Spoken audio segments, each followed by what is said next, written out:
Radio Noida लोकमंच 91.2 FM पर मैं विनोद शर्मा आपका स्वागत करता हूं। हमारा साप्ताहिक कार्यक्रम खास मुलाकात। इस कार्यक्रम में हम ऐसे लोगों के साथ चर्चा करते हैं जिन्होंने अलग हटकर कुछ ऐसा कार्य किया है जिसको समाज और राष्ट्र देखता है, पढ़ता है और उसका अध्ययन करता है। मेरे साथ स्टूडियो में जुड़ रहे हैं जाने माने वरिष्ठ पत्रकार, लेखक व कवि चंद्रभूषण जी। मैं चंद्रभूषण जी का अपने स्टूडियो में स्वागत करता हूं। नमस्कार सर। नमस्कार विनोद जी। सर, सबसे पहले आपका हमारे स्टूडियो में स्वागत है और मैं ये जानना चाहता हूं कि आपकी जीवन यात्रा किस शहर से शुरू हुई और जो लेखन का कार्य शुरू हुआ वो क्या आपके बचपन से ही ऐसा था या कोई ऐसा गुरु मिला जिसकी वजह से आपने इस लाइन को आगे पकड़ा? जी विनोद जी, मैं आजमगढ़ का रहने वाला हूँ जी। एक सामान्य किसान परिवार से आता हूँ जी। और वहीं शुरुआती पढ़ाई गांव में हुई जी। आजमगढ़ से करीब 16 किलोमीटर दूर कप्तानगंज बाजार है जी। वहाँ से 4 किलोमीटर दूर मेरा गांव है, मनियारपुर उसका नाम है। जी जी। गांव में ही प्राइमरी स्कूल था तो प्राइमरी स्कूल से पढ़ाई हुई 5वीं तक। जी। उसके बाद जो बाजार है हमारा कप्तानगंज, वहाँ स्कूल है। जी। तो फिर 6ठी क्लास से वहाँ पढ़ाई किया। जी जी। और फिर उसके बाद शिवली कॉलेज में पढ़ाई किया। शिवली कॉलेज आजमगढ़ में ही है। और फिर इलाहाबाद यूनिवर्सिटी आ गया। जी जी। और इलाहाबाद यूनिवर्सिटी से ही मैंने मैथमेटिक्स से एमएससी किया।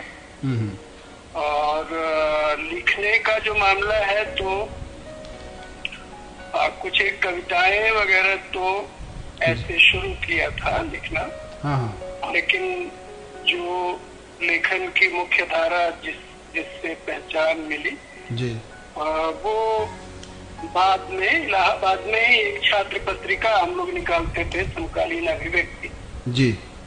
वो एक स्टूडेंट मूवमेंट की मैगजीन थी, लेकिन उसमें हम लोग पॉलिटिकल एनालिसिस वगैरह भी छापते थे। तो वहाँ से एक लिखने का और संपादकीय विवेक जो होता है, जो एक जरूरी चीज है किसी भी पत्रकार के लिए, चाहे वो संपादकीय भूमिका में रहे या न रहे, लेकिन उसके अंदर संपादकीय विवेक, एडिटोरियल विजडम एक हद तक होना जरूरी है कि क्या कहा जाए, क्या न कहा जाए, जो कहा जाए उसको कितना कहा जाए और फिर किस लहजे में कहा जाए। जी जी जी। ये एक संपादकीय विवेक जो है वो उसकी शुरुआत मैं मानता हूँ कि समकालीन अभिव्यक्ति छात्र पत्रिका थी वहाँ से ही हुआ। जी।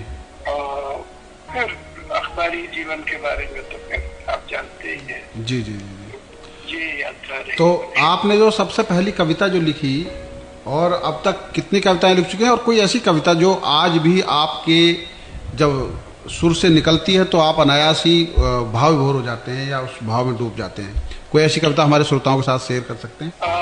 विनोद जी, 2 कविता संग्रह मेरे आए हैं जी, जिसमें पहला 2001 में आया था, उसका शीर्षक है इतनी रात गए। और दूसरा कविता संग्रह अभी कुछ साल पहले 2018 में जब हम लोग साथ में काम करते थे जी, उस समय आया और उसका शीर्षक है आता रहूंगा तुम्हारे पास।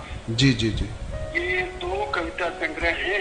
दुर्भाग्यवश मैं लेके कविता संग्रह यहाँ नहीं बैठा हूँ। अगर जी जी 1 मिनट की आप इजाजत दें तो मैं लेके आऊंगा। हाँ, और उसको सुना सकता हूँ। कोई भी ऐसी रचना जो आज भी सामयिक है और आपने बहुत सारी लिखी है रचनाएं जो आज भी मतलब बहुत ही लोग उससे पढ़ते हैं, बड़े चाव से पढ़ते हैं। जी देखिए, बहुत चाव से तो लोग आधुनिक कविताएं बहुत नहीं सुनते। जी जी जी। सुनते हैं लोग, किसी तरह से सुन लेते हैं जी। मैं कैसे इसको चुनूं, ये मेरे लिए अभी परसों मदर्स डे था तो एक कविता जो पहले संग्रह में है और जो बिल्कुल शुरुआती कविता तो नहीं है लेकिन बीच के दौर की है, ये दूसरा जन्म इसका शीर्षक है। जी जी। निवेदन कर सकता हूँ कि आजाद नज्म जो होती है, जो लीडर में जो कविताएं नहीं आती हैं, उनकी भी अपनी एक लय है और इतना ग्रेस मुझे दे कि मैं कविता को सुना सकूं। दूसरा जन्म कविता का शीर्षक है। जिस दिन पहली बार मेरी माँ ने घूंघट हटाया, माहौल बहुत गर्म था। पसीना पसीना होती दबे पांव बिल्लियों की तरह, न जाने कैसे वह निकली घर से बाहर। नीम के फूलों की गमक से सरशार थी, चांदनी में नहाई वह भीगी भीगी हसीन रात। नीम के फूलों की गमक से सरशार थी, चांदनी में नहाई वह भीगी भीगी हसीन रात। उस गमक पर सवार हो उड़ चली मेरी माँ आसमान। चांद सितारों धूमकेतुओं को पार किया, फिर एक एक कर सातों आसमानों को छकाती झम से कूद पड़ी आकाश गंगा। वहाँ उसे मैं मिला आकाश गंगा में खिला हुआ एक बेनाम फूल। माँ ने नजर बचाकर तोड़ लिया, अपने गर्भ में छिपा लिया मुझे। मेरी एक बहन थी जिससे विधाता पनाह मांगता। मेरे सपनों में आता वह जंगली भैंसा बनकर मेरी पैंट गीली करा जाता। मेरी बहन चिथड़ों से बनाती इतने मजबूत गुड्डे जो सही वक्त पर आते और खदेड़ देते उसे सपनों से बाहर। शायद इसी वजह से विधाता मेरी बहन से बहुत जलता था। किसी काने दरबारी की तरह रचता रहता था साजिशें उसके खिलाफ। बहन ने एक पूरी दुनिया रची, गुड्डे गुड़ियों घोड़ों हाथियों रसगुल्लों गुलाब जामुनों की एक रस्मय दुनिया। सिर्फ एक चीज उससे नहीं रची गई, अपना पति।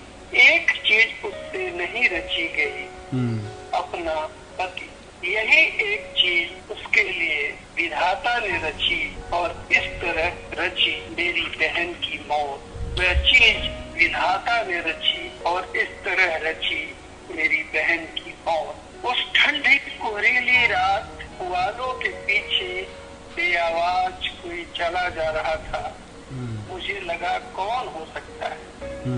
उसके चेहरे पर कोई घूंघट न था। साफ पहचाना मैंने, यह मेरी माँ थी। मकड़ियों के जालों को हटाते हुए वह जा रही थी एक बार फिर उसी ओर।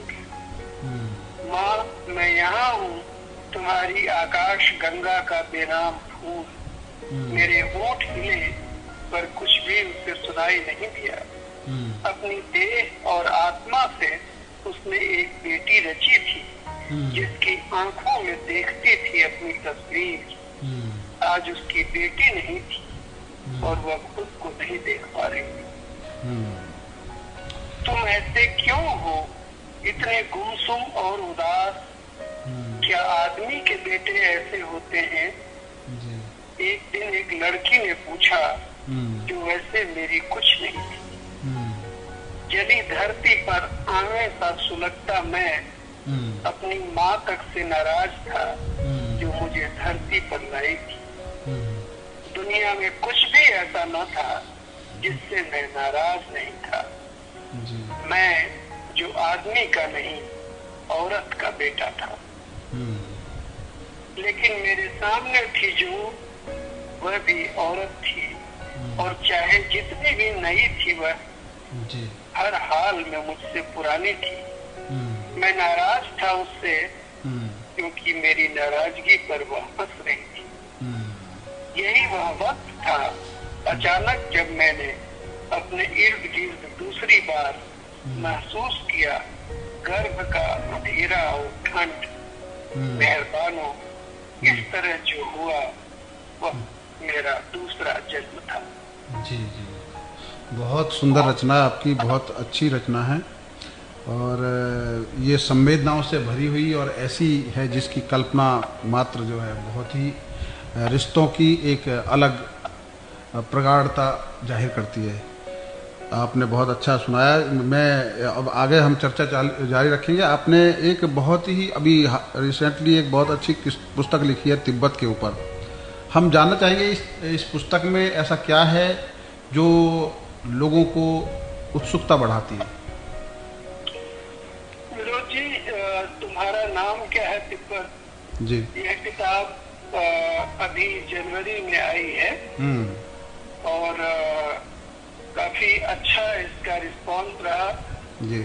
सबसे अच्छी बात यह है कि मैं जो एक तरह से बाहर से जाके मैंने तिब्बत को देखा था जी, लेकिन भारत में रह रहे जो लगभग 2 लाख तिब्बती हैं, उन लोगों से जो मेरी मुलाकात हुई और वो इस किताब को पढ़कर इसके बारे में बात करके इतने भावुक हुए, क्योंकि उसमें बहुत सारे लोग ऐसे हैं जिन्होंने खुद को क्या, जिनके पिता ने भी तिब्बत नहीं देखा है। सन 58 में परम पूज्य दलाई लामा तिब्बत से भारत आए थे जी, और उनके साथ ही बहुत सारे तिब्बती लोग आए, फिर कुछ कुछ करके यहाँ पर आते रहे। तो एक पीढ़ी वहाँ ऐसी है जो कि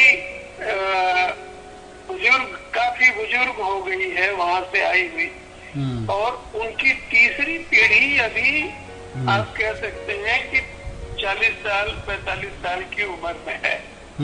और वही लोग कहते हैं कि आपका सौभाग्य है कि आप तिब्बत गए और आपने इतनी अंतरंगता से वहाँ के बारे में लिखा, लेकिन एक हमारा दुर्भाग्य आप कहें या जो भी इतिहास की विडंबना कहें कि हमने तो क्या, हमारे पिता ने भी, हमारी माँ ने भी तिब्बत नहीं देखा, और अभी वो लड़ाई लड़ रहे हैं तिब्बत के लिए आज भी, और वो लड़ते रहेंगे।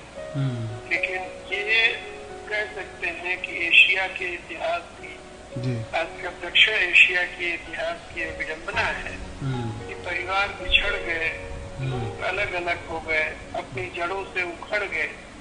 ऐसे बहुत लोग भारत में, ऐसे बहुत सारे लोग हैं जिनके परिवार का एक हिस्सा पाकिस्तान में है, एक हिस्सा बांग्लादेश में है, किसी की बुआ पाकिस्तान में है, किसी के चाचा बांग्लादेश चले गए, कोई तिब्बत से उखड़ के यहाँ आ गया।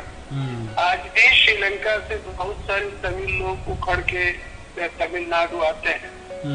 तो ये एक हमारे क्षेत्र की एक विडंबना है, और आप एक पत्रकार के रूप में मैं इसको अपना सौभाग्य मानता हूँ कि मुझे तिब्बत जाने का मौका मिला और उसको जानने समझने का और थोड़ा बहुत समझाने का भी अवसर प्राप्त हुआ है इस किताब के लिए।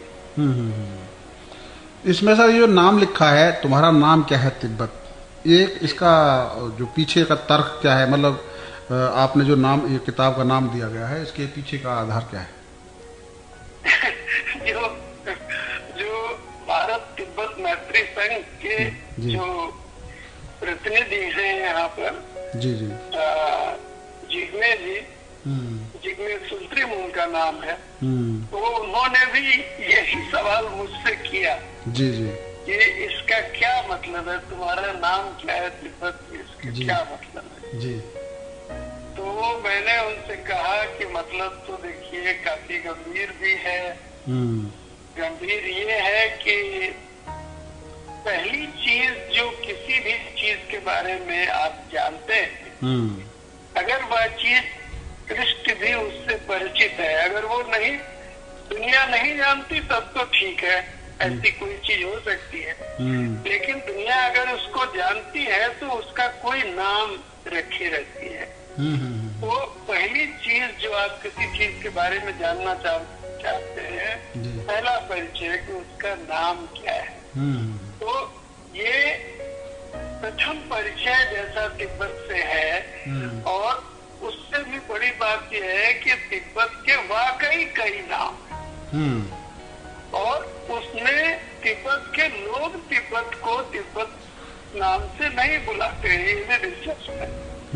कोई तिब्बती खुद को, ये खुद से नहीं कहता कि मैं तिब्बत से आया हूँ, या उनके तिब्बत के दूसरे नाम हैं जी, इससे भी दूसरे नाम चले आए हैं, अभी भी दूसरे नाम है, लेकिन बाहरी लोगों के लिए, बाहरी दुनिया के लिए उसका नाम तिब्बत है। जैसे बाहरी दुनिया के लिए हमारे देश का नाम इंडिया हो गया, अब भारत का नाम एक समय था कि भाई हम जम्बूद्वीप पे भारत खंड इस रूप में जानते हैं। इंडिया तो नाम नहीं था, लेकिन इंडिया नाम हो गया। फिर इंडिया से निकलते हुए बहुत सारे नाम चले आए। हिंद है, हिंदुस्तान है। तो तिब्बत के साथ ये है कि तिब्बत को 3 अलग अलग सभ्यताओं ने नाम दिए। तुर्कों ने नाम दिया, चीनियों ने नाम दिया और भारतीयों ने भी कुछ नाम रखा उसका। जी। तो लेकिन अभी हम तिब्बत नाम से जानते हैं, वो मूलतः अरबी उच्चारण है, एक शब्द का अरबी उच्चारण है, उसको हम तिब्बत नाम से जानते हैं। तो इस किताब में इस पर एक पाठ भी है, तुबो, तुपुत, भोट या त्रिविष्टन। ये चारों नाम तिब्बत के रहे हैं। हमारे देश में तिब्बत का पुराना नाम भोट रहा है। अच्छा। हाँ, जिसको हम लोग भोटिया कहते हैं ना। भोटिया मतलब भोट देश का रहने वाला। तो वो भोट उस जगह का नाम था, पुराना नाम। लेकिन चीनी इसको तुबो कहते थे, तुर्क इसको तुपुत कहते थे, और संस्कृत में एक शब्द त्रिविष्टम भी आता है। वो भी हो सकता है कि किसी भारत के किसी इलाके के लोग तिब्बत को त्रिविष्टम कहते रहे, ये भी हो सकता है। लेकिन संस्कृत में शब्द आता है। तो ये तो गंभीर पहलू हो गया। गंभीर पहलू ये है कि मैंने उनसे कहा कि ये बहुत ही कॉमन वाक्य है भारत में, और इसको शोले में धर्मेंद्र ने हेमा मालिनी को कहा, तुम्हारा नाम क्या है बसंती। तो ये उस तरह से लाइट ढंग से, एक गंभीर चीज को लाइट ढंग से कैसे शुरू किया जाए, इसलिए मैंने ये नाम रखा।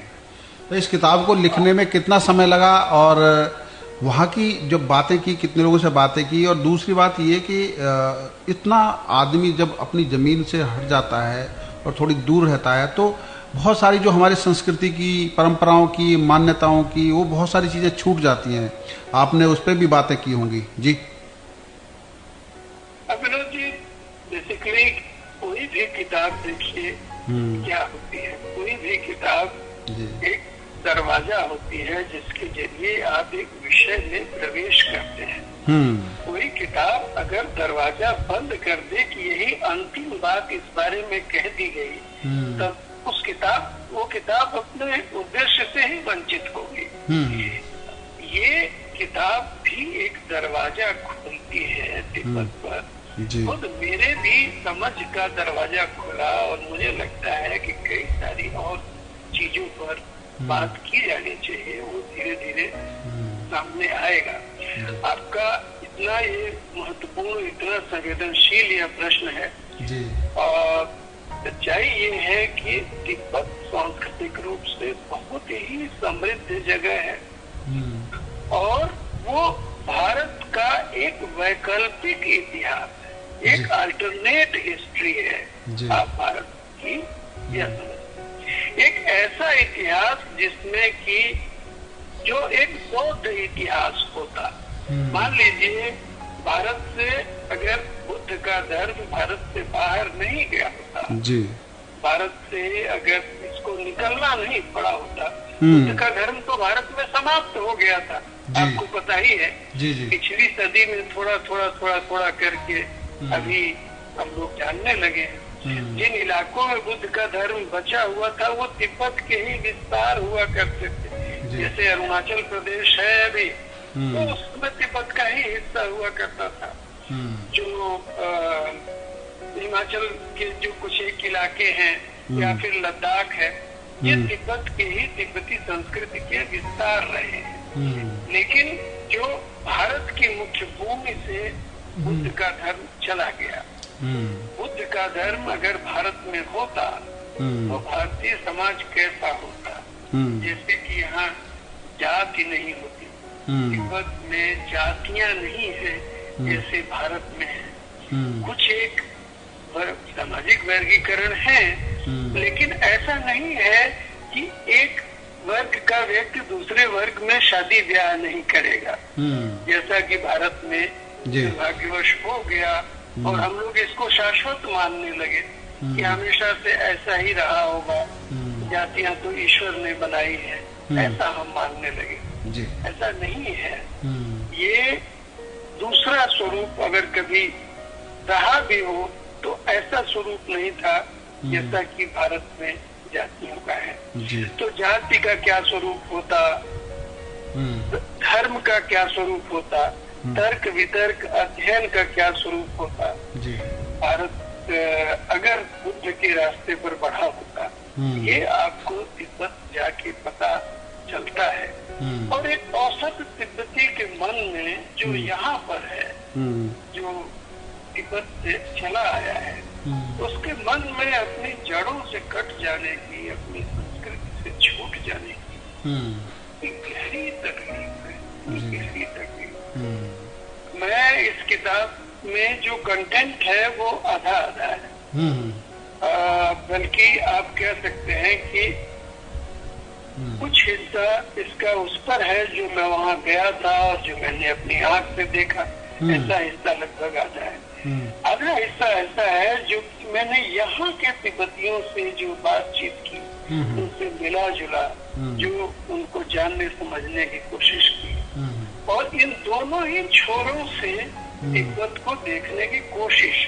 जो तिब्बत में जो लोग वहाँ रह रहे हैं, जो अभी का तिब्बत है, जो अपनी आंख से हमने देखा है, और जो यहाँ रहने वाला तिब्बती जिस तरह से तिब्बत को अपने याद करता है, इन दोनों नजरियों से तिब्बती इतिहास को भी जानने का प्रयास किया गया है ताकि पाठक को संदर्भ समझ में आ सके। और भारत से जो तमाम ऋषि जो वहाँ गए, बौद्ध ऋषि जो गए, बौद्ध चिंतक जो गए, धर्म रक्षित के बारे में, शांत रक्षित के बारे में, दीपंकर के बारे में, धर्मकीर्ति वहाँ तो नहीं गए लेकिन धर्मकीर्ति का प्रभाव है बहुत जबरदस्त, और पद्म संभव के बारे में, इन सारे जो महान चिंतक जो भारत के हुए, जिन्होंने अपना पूरा जीवन तिब्बत में खपा दिया और जिनको लोग देवतुल्य वहाँ के लोग मानते हैं, उनके बारे में भी इस किताब में विस्तार से जानने समझने की कोशिश की गई। जी जी। अब आखिरी सवाल मेरा ये कि मैं सभी से पूछता हूँ, आपने इतनी प्राचीन सारी शहरों को देखा, आपने एक नए शहर नोएडा को भी देखा, और नोएडा में आपको क्या ऐसा लगा कि जो इसमें अच्छा है, और कोई ऐसा सुझाव जो इस शहर के लिए जरूरी है? जी। मुझे नोएडा में तो लंबे समय तक नौकरी की, आना जाना रहा, होता रहा। मेरे भाई नोएडा में ही रहते हैं। जी जी जी। सेक्टर 72 में। जी जी। तो नोएडा तो इस तरह से कहा जाए कि दूसरा घर ही है अभी। बहुत तमाम उपलब्धियां हैं नोएडा के नाम पर। जी। हम सारे लोगों के लिए कई मामले में गौरव है नोएडा हमारा। जी जी। और कुछ मामलों में जो बगल के जो शहर बने हैं, जैसे मिलेनियम सिटी गुड़गांव जिसकी बात करते हैं, जी जी, गुड़गांव की तुलना में मैं नोएडा को बहुत ज्यादा मानवीय जगह मानता हूँ। गुड़गांव में पब्लिक प्लेसेस नहीं है। मतलब अगर आप जाएं तो पता चला कि आपको किसी मॉल में जाना पड़ेगा। आप कहीं सड़क के किनारे खड़े होकर चाय पीना चाहें या बैठ के बतियाना चाहें, फुर्सत थोड़ा चाहें, ऐसा नहीं गुड़गांव के ढांचे में बना, नोएडा में यह बना। जी। जो कमजोर पहलू जो मुझे दिखता है कि नोएडा की मतलब उसका अपना जो सांस्कृतिक वैभव है, जी, वहाँ के लोगों का जो अपनी जो सांस्कृतिक समृद्धि है, जी, जो उस पर चीजें सिर्फ भगवान बुद्ध की मूर्ति बिठा देने से और गौतम बुद्ध नगर नाम दे देने से तो नहीं हो जाएगा। जी जी जी। नोएडा की अपनी सांस्कृतिक खाती, अपनी धरोहर को संरक्षित करने का, उसको सामने लाने का, लोगों में उसके प्रति गौरव पैदा करने का जी जी, जो प्रयास होना चाहिए, उस दिशा में अभी तक कुछ नहीं हो पाया है। जी। यूपी की सरकार नोएडा को एक तरह से रेवेन्यू सोर्स की तरह से ही देखती है, जो मुझे बहुत ही अनुचित लगता है, बहुत ही बुरा लगता है। जी। एक जगह है, मतलब किसानों की जगह है भाई, और उसका अपना एक सांस्कृतिक गौरव है। आपने उसको बरकरार रखने के लिए, उसको आगे बढ़ाने के लिए आपने कुछ नहीं किया। लोगों ने अपनी जमीनें दी हैं, लोगों ने अपना भविष्य दे दिया आपके लिए। जी। तो आप लोगों की इज्जत करने के लिए, लोगों के गौरव को वापस लाने के लिए, लोगों के उज्जवल भविष्य के लिए जो स्थानीय लोग हैं, इसके लिए कुछ नहीं करेंगे आप। सिर्फ आप ये बना के छोड़ देंगे कि इससे रेवेन्यू आएगा और इससे बाकी यूपी का विकास होगा। ये क्या बात है? तो ये चीज मुझे थोड़ा खटकती है। मुझे लगता है कि इस पर अतिरिक्त काम किया जाना चाहिए। जो संवेदनशील राजनेता हों, जो संवेदनशील ब्यूरोक्रेट हों, उन्हें इस चीज को गंभीरता से लेना चाहिए। जी जी। आपने रेडियो नोएडा लोकमंच 91.2 FM को समय दिया और बहुत सारी आपकी अपनी कविता इतनी संवेदनशील और तिब्बत के बारे में वो अनसुलझे रहस्यों के बारे में पर्दा उठाया और उस किताब के जरिए ऐसी संस्कृति को आगे लाने का प्रयास किया जो अभी तक आम आदमी की पकड़ से नहीं, जो लोग तिब्बत में रह रहे हैं उनसे भी दूर है। आपने बहुत समय दिया, आपका बहुत बहुत धन्यवाद चंद्रभूषण जी। बहुत बहुत धन्यवाद। नमस्कार। अभी आप सुन रहे थे जाने माने लेखक, कवि और वरिष्ठ पत्रकार चंद्रभूषण जी को, जिन्होंने 2 काव्य ग्रंथ लिखे। वर्ष 2001 में इतनी रात गए और 2018 में आता रहूंगा तुम्हारे पास और तुम्हारा नाम क्या है तिब्बत। ये ऐसी पुस्तक है जो विश्व के लिए एक अद्भुत भेंट है, जो आने वाले दिनों में तिब्बत की संस्कृति और उससे जुड़े लोगों के बारे में आम लोगों को जोड़ने का प्रयास करेगी। ऐसे लोगों को हम आपके साथ जोड़ते रहेंगे। आप सुनते रहिए रेडियो नोएडा लोकमंच 91.2 FM, आपकी अपनी आवाज। धन्यवाद।